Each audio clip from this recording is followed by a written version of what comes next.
Buenos días.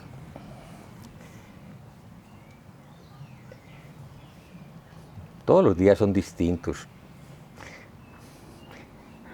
y todos los días son tan parecidos, especialmente cuando uno está en un periodo de práctica, ¿no? Asechín, el ritmo con que el tiempo cambia se vuelve sutilmente distinto, empieza a estar en función de nuestras actividades y es lindo saber que hay un momento para levantarse, un momento para, bueno, algunos necesitan una ducha, otros simplemente se lavan la cara, luego venimos, nos sentamos, pues muchos tomamos algo, un café, un té, antes de venir,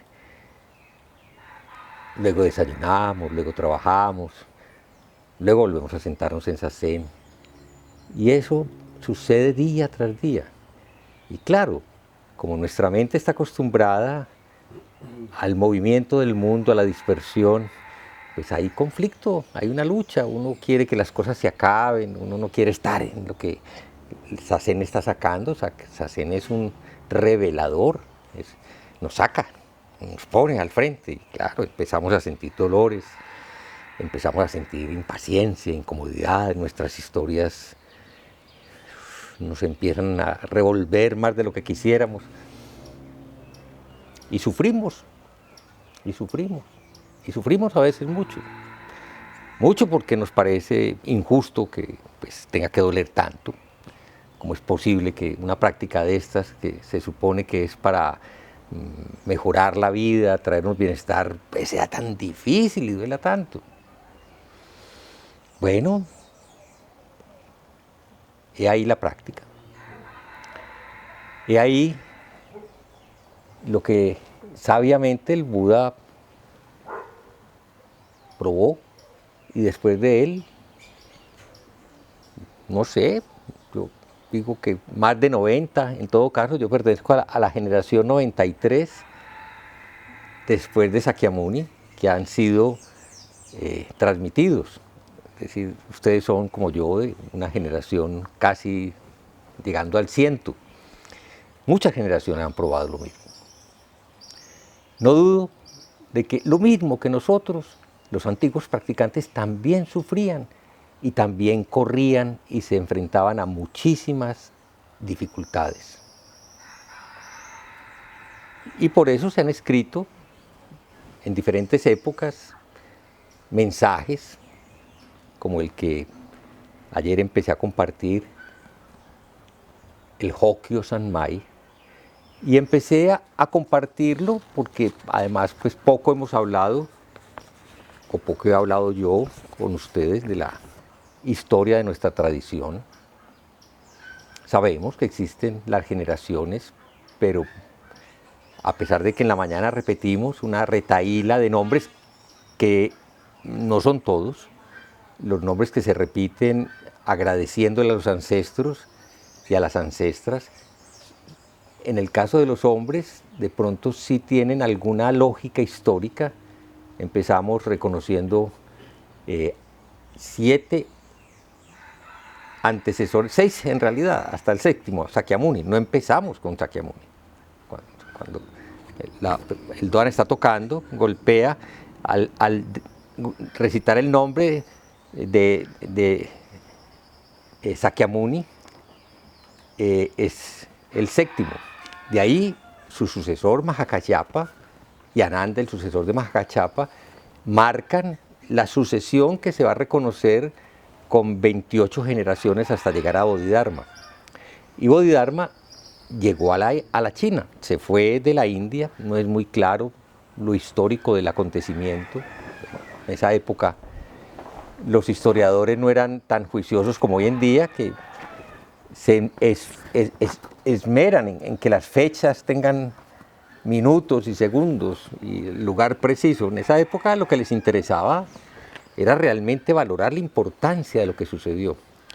Entonces el viaje de Bodhidharma para muchos es un viaje por mar, le da la vuelta a esa península grande que se forma en lo que llamamos el sudeste asiático. De hecho se dice que desembarcó en Indonesia. Indonesia en esa época, en el siglo VI, V, VI de nuestra era, realmente era un territorio budista. básicamente budista, el Islam no había aparecido. Y de hecho, pues por eso hay, bueno, los seres humanos dejamos huellas de nuestra presencia.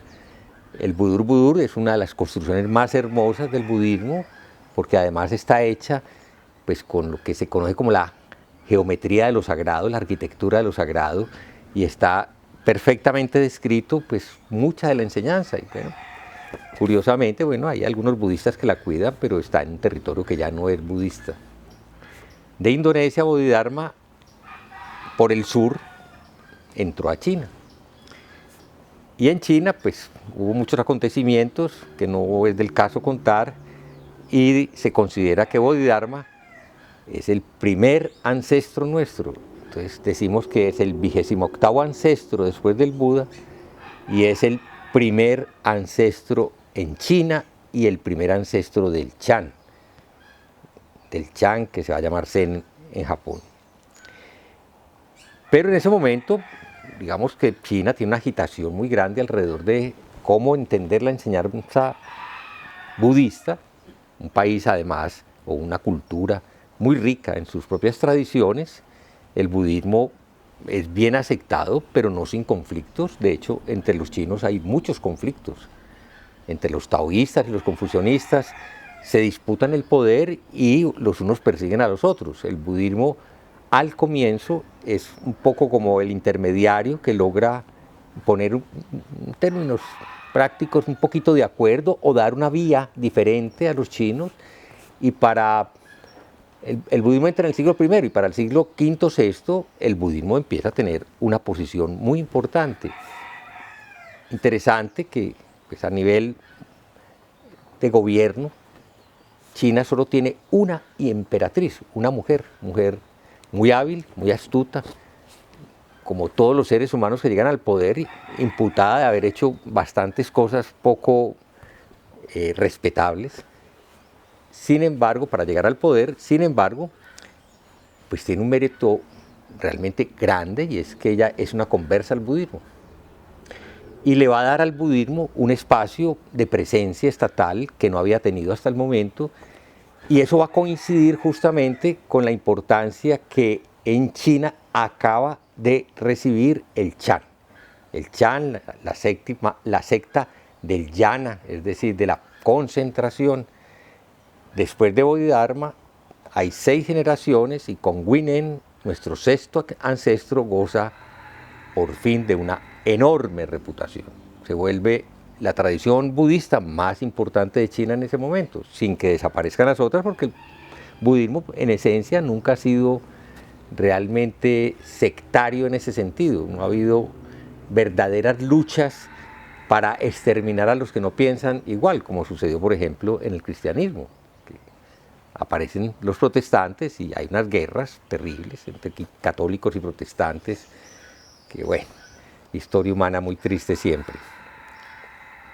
Después de Huineng, de Eno, que está en esa lista de los que estamos recitando, hay una sucesión que va a tener varios caminos, pero en el caso del Soto Zen vamos a reconocer como 4 generaciones después. Primero está Shito, Sekito, del cual recitamos un canto bellísimo, que luego comentaré, que es el Sandokai.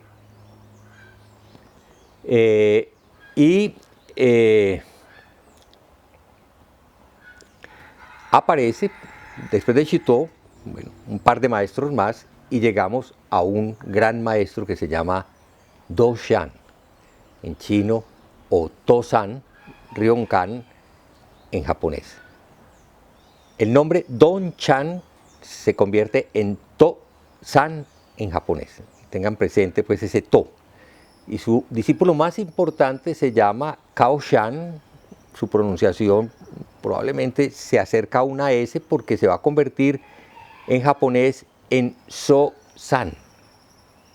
Entonces va a aparecer una secta que se va a llamar, o una secta no, van a aparecer lo que se llaman las 5 casas del Zen.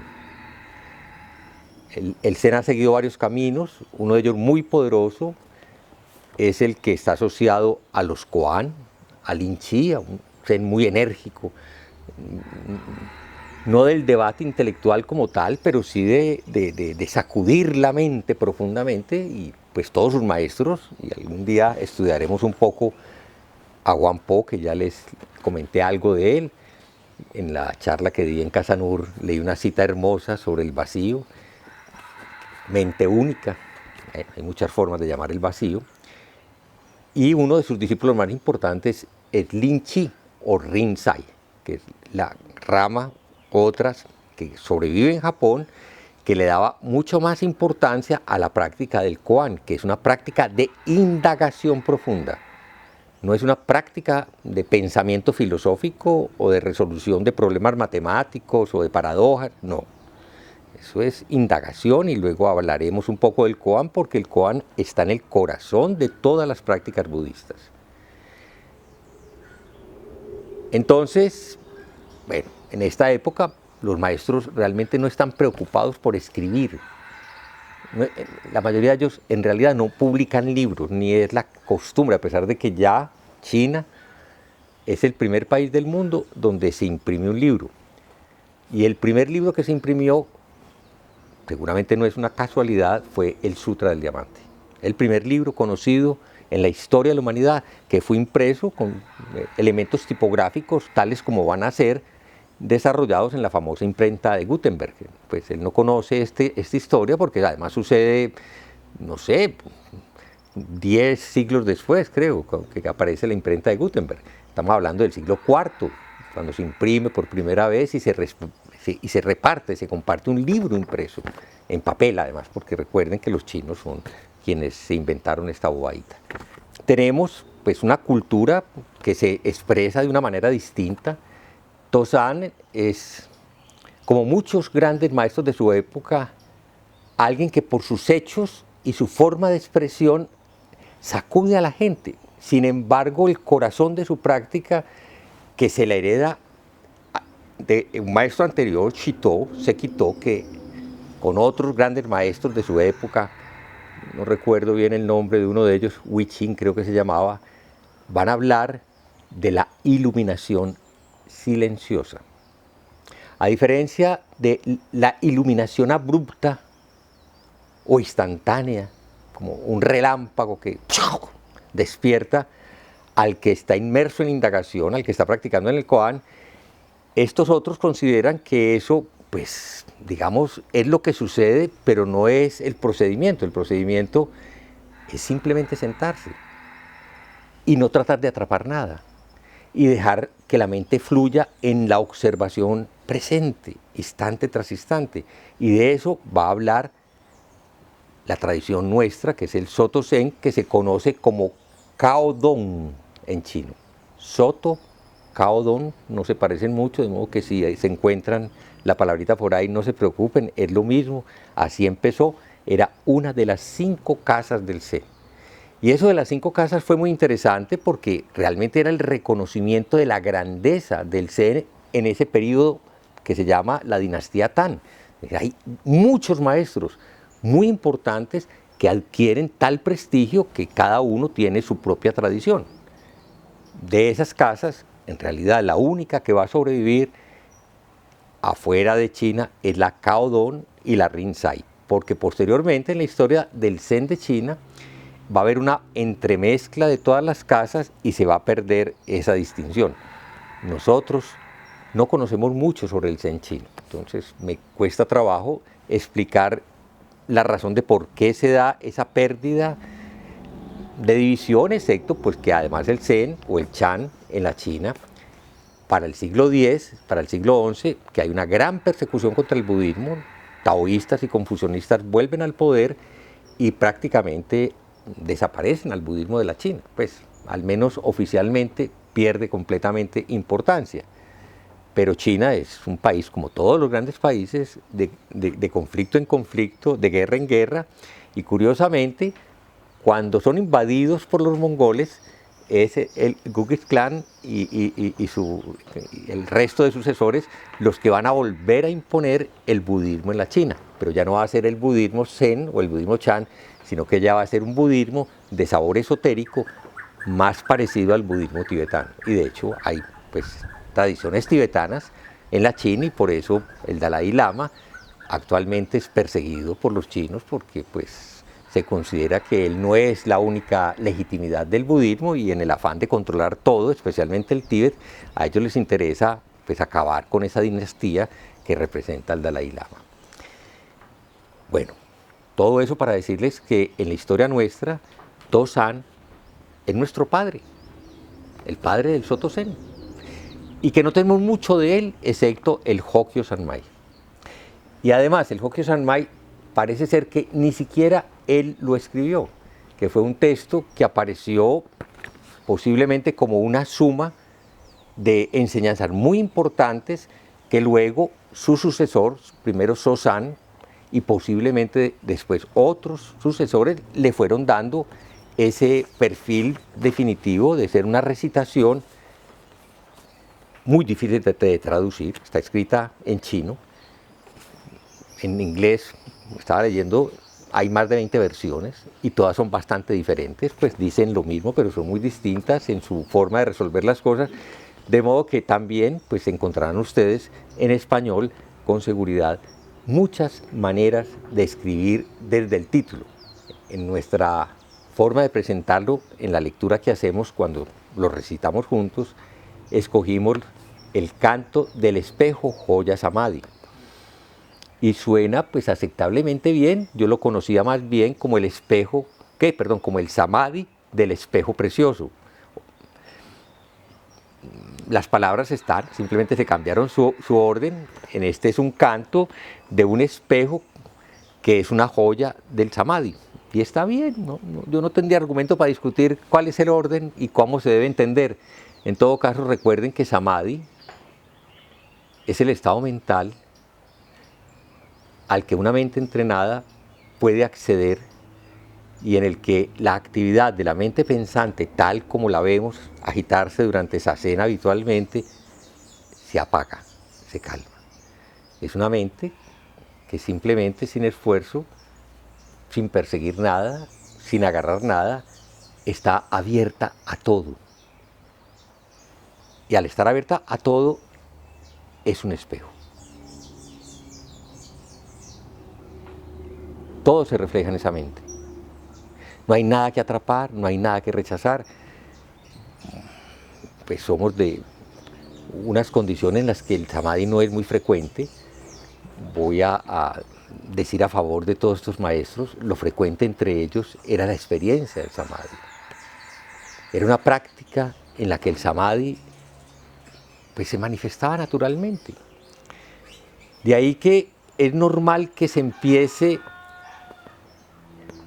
varios de los cantos. El Sandokai empieza también recordándonos que la enseñanza fue fielmente transmitida.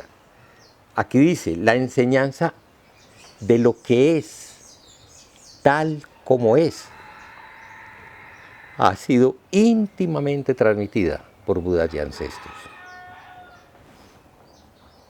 Y a continuación dice, y ahora la tienes. Ustedes que están oyendo la tienen. La tienen. Sin lugar a dudas la tienen. Sin lugar a dudas la tenemos. Y a pesar de que no creamos en eso, a pesar de que no tengamos confianza en que la tenemos, cada que nos sentamos en Zazen, estamos cuidando esa enseñanza. Estamos cuidando esa mente espejo. Hay una anécdota que seguramente todos han escuchado y leído sobre cómo el Zen se consolida en la China y se hace una confrontación entre dos formas de práctica, en la cual termina victoriosa una práctica que suelta todo, una práctica que no se aferra a las palabras ni a los conceptos. Pero ese tipo de práctica fue identificada solamente como la práctica de la iluminación súbita. Entonces Huineng, el sexto ancestro, pareciera haber rechazado todo lo otro y haber mandado a recoger el otro estilo de práctica, que era la práctica gradual, la práctica paso a paso, la práctica del cuidado con el momento presente, La práctica con esfuerzo, sin esfuerzo. El esfuerzo sin esfuerzo. El cómo llegar a estar presente en la postura de Zazen, que requiere esfuerzo. Ayer hablaba con algunos y sé que han sufrido mucho, han tenido que hacer mucho esfuerzo para permanecer acá, han tenido que hacer mucho esfuerzo cada que se sientan. Y la pregunta que yo siempre hago, pero el esfuerzo que están haciendo es ¿para qué?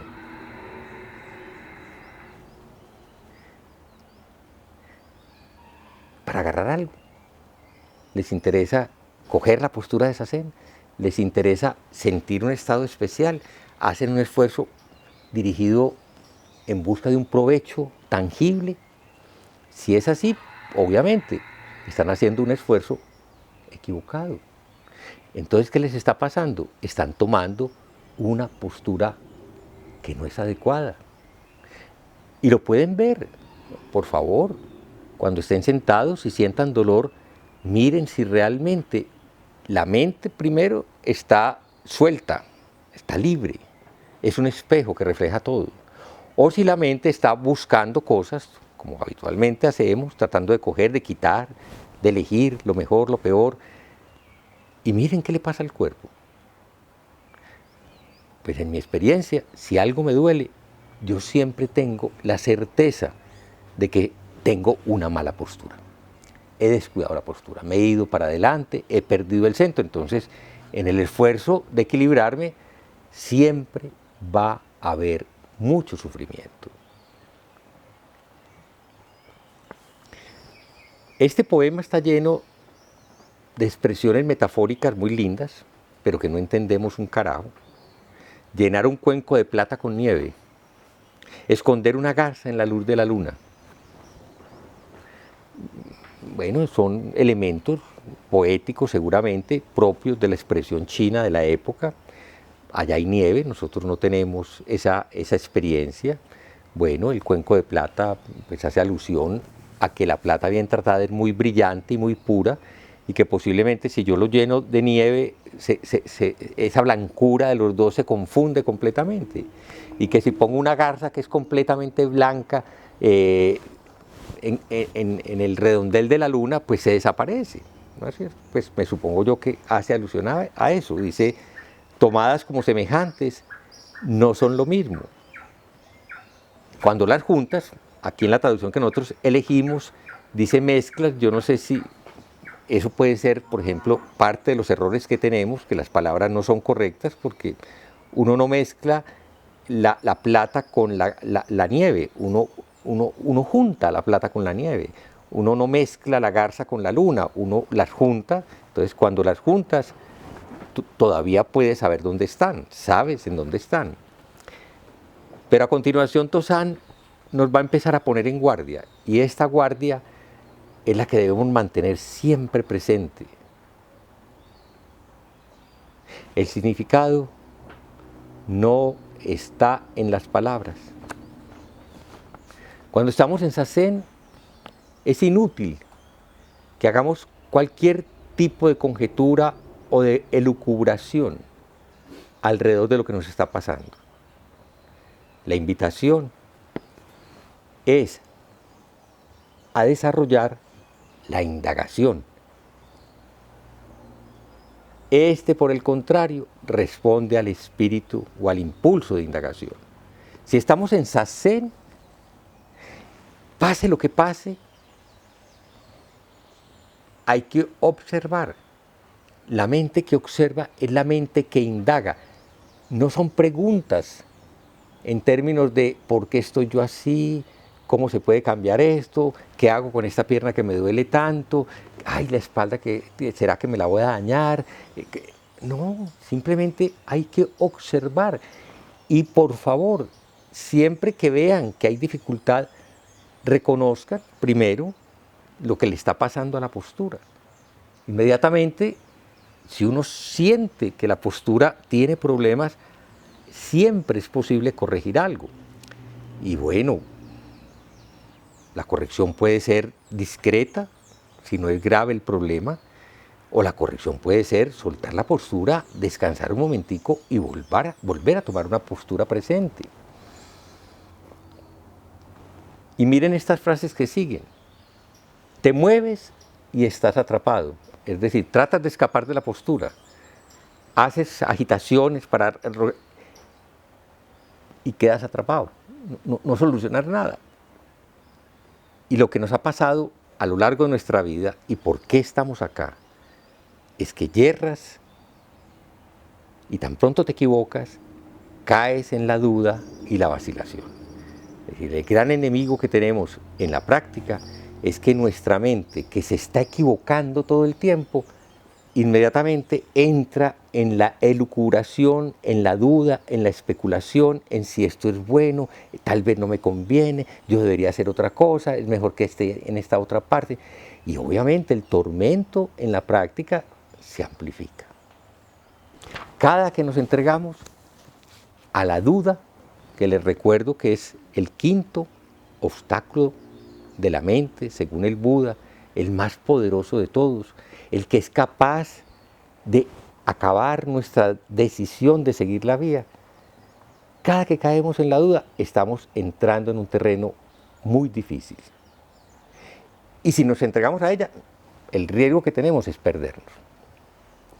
Entonces, que la duda, cuando aparezca en la práctica, pues sea un motivo para devolvernos a la práctica. ¿Y qué es devolvernos a la práctica?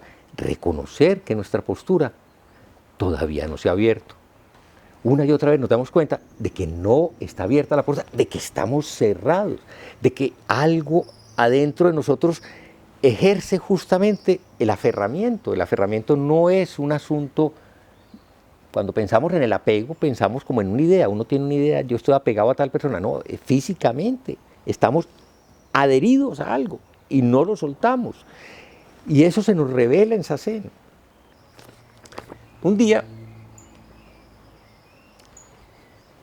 alguien le preguntó a otro maestro, al maestro Musó, ¿cuál es la diferencia entre la persona ordinaria y un Buda?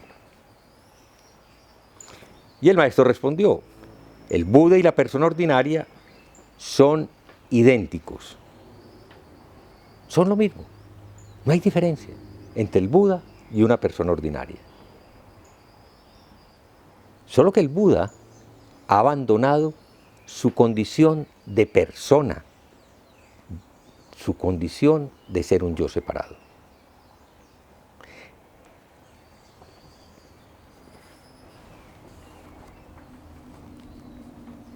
Existir como una persona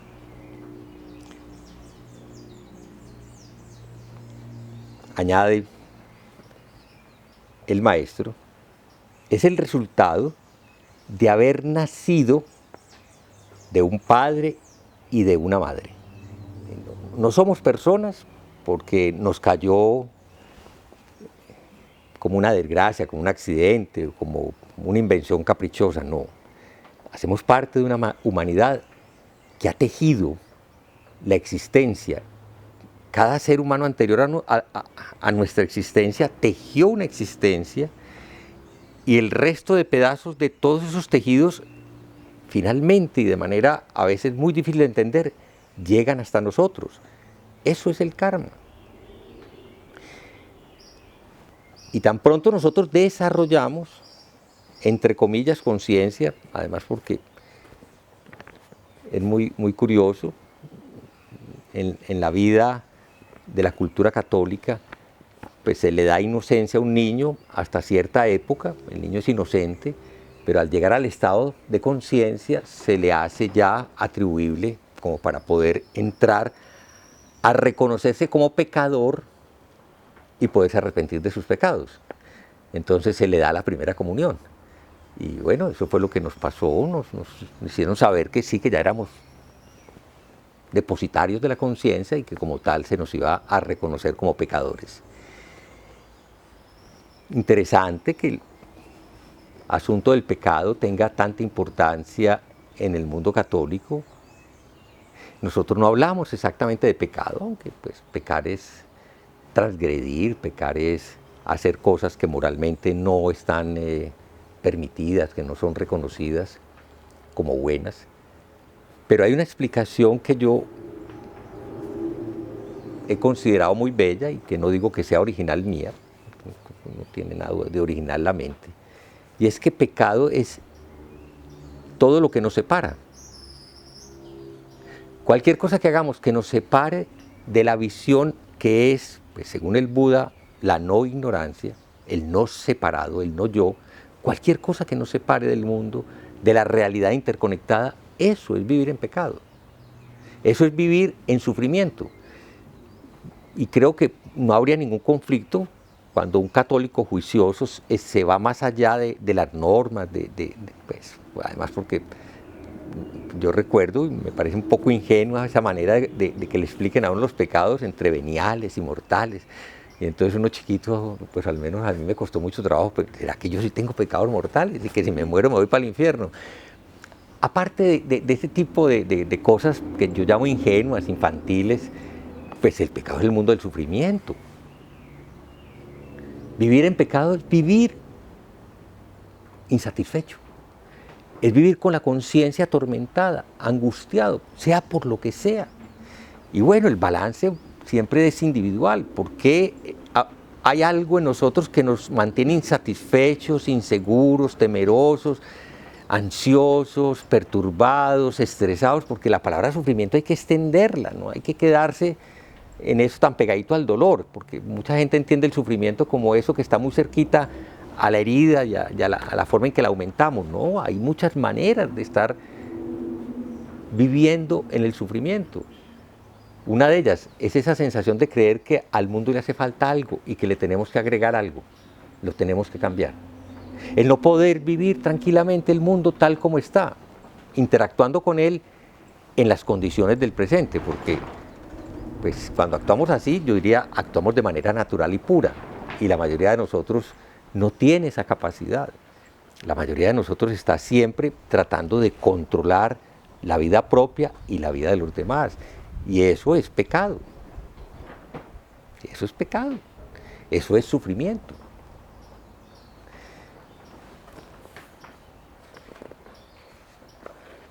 Cada uno de nosotros lleva muchos años trabajando su rol. Finalmente la vida es un teatro de representación.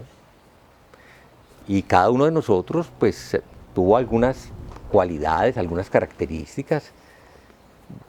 Creo que todos recordamos en la infancia cómo se nos dieron, es que él es muy inteligente, es que él habla muy bonito, es que la voz de él es preciosa, es que él es muy hábil haciendo esas cosas, que, no sé, cualquier cosa que nos dijeron y cómo nos marcó eso en la existencia. Y luego encontramos que cuando expresábamos esa cualidad, el mundo nos reconocía, nos felicitaban, pues bueno, desde la más tierna infancia, pues yo creo que los niños empiezan a mostrar acciones que son reconocidas y acciones que son motivo de castigo y de pena. Entonces también existe pues la reprobación, el ego se hace con reprobación y con aprobación. Y a continuación, ¿qué hemos hecho a lo largo de nuestra vida? Pues tratar de tener un yo el más bonito posible, el que pueda ser más querido, el que pueda ser más reconocido, el que pueda ser aceptado por los otros, el que adquiera estatus y nivel en el mundo de las relaciones sociales. Queremos y todos trabajamos por ese yo, pues obvio que cuando miramos los hiperyoes, pues la caricatura no puede ser más jocosa, pues cuando pensamos, por ejemplo, en Trump, en un personaje de la naturaleza, Putin, y vemos sus arreglos personales para que sus yoes sean manifiestos, además porque como son personas que tienen un culto por su personalidad tan poderosa, pues sí, son el mejor ejemplo del narcisismo llevado a su máximo extremo. Pero en el extremo, en los extremos inferiores cabemos todos. Todos trabajamos por tener un yo que tenga reconocimiento. Ese yo que no está satisfecho, ese yo que es el padre-madre del sufrimiento, nunca está satisfecho, siempre está buscando algo más, siempre quiere ser algo, convertirse en algo, poseer algo, mejorar algo.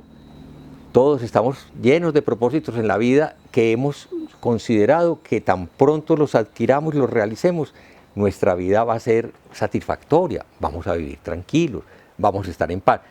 Después de, es que hemos programado la vida. Después de llegar allí, ya la vida va a ser distinta. Sazen es la oportunidad para soltar eso. Cuando nos sentamos en Sazen, esa personalidad, ese yo, ese ego que es una construcción mental, y no es una construcción mental, pues para no cargar eso como una pena personal exclusiva de uno, es una construcción mental de todos los entornos en los que estamos. Desde niños no solamente nos están preguntando, nos están mandando a hacer. Se espera que seamos tal cosa. Pocos padres inteligentes en este mundo permiten que los niños crezcan con la libertad de encontrar su ser. Todos queremos que el ser que se les manifieste sea el que les proponemos. Entonces, pues nuestra persona, nuestro yo, es fruto de todas esas acciones, de todo ese ambiente en el que nos estamos tejiendo. Y esa persona, ese yo, viene a sentarse en Sazen. Y tan pronto se sienta en Sazen, sufre. Sufre porque el yo está condicionado. El yo es el lugar de lo condicionado. Está condicionado a sentir placer de cierta manera, está acostumbrado a sentirse bien de cierta manera, está acostumbrado a sus propios ritmos, está acostumbrado, bueno, a hacer ciertas cosas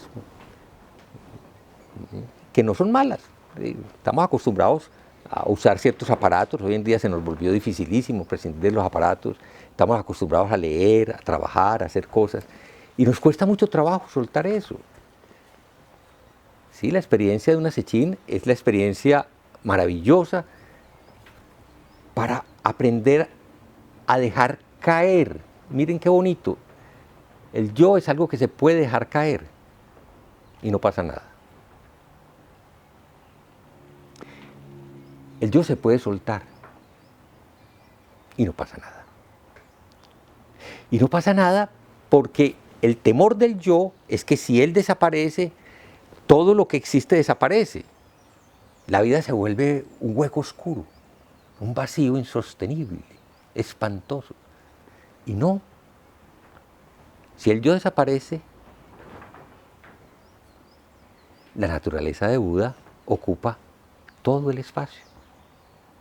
La naturaleza iluminada se revela plenamente. Sazen es el momento para darse cuenta de que si cae el yo, todo lo que hagas expresa el fondo iluminado, la naturaleza de Buda.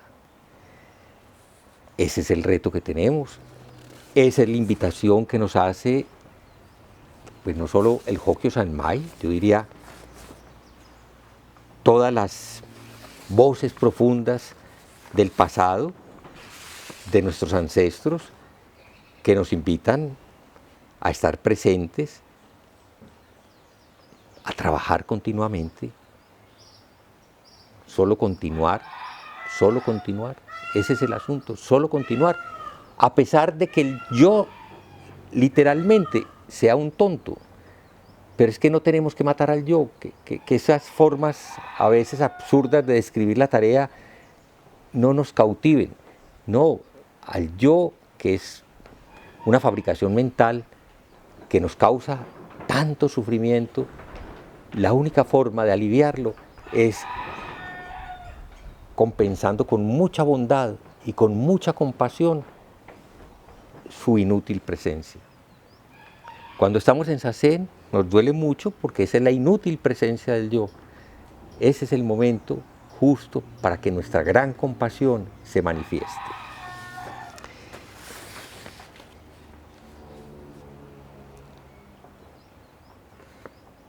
Actúa como una guía para los seres. Su uso quita todos los dolores, sufrimientos. Aunque no es fabricado, no prescinde del habla. Las palabras son elementos que existen en el mundo del humano para crear la comunicación, el enlace con las otras personas. Al tener las palabras como el elemento de expresión, el Buda, que nos invita al silencio, no prescinde de ellas. El silencio no es no usar las palabras. El silencio es dejar que las palabras expresen de manera directa, simple, oportuna, amable y bondadosa lo que tienen que expresar. No eres eso, pero en verdad, eso eres tú. Les dejo ese koan. Para mí toda la vida ha sido un gran koan. No eres eso y sin embargo, eso eres tú. Para que lo sigan trabajando.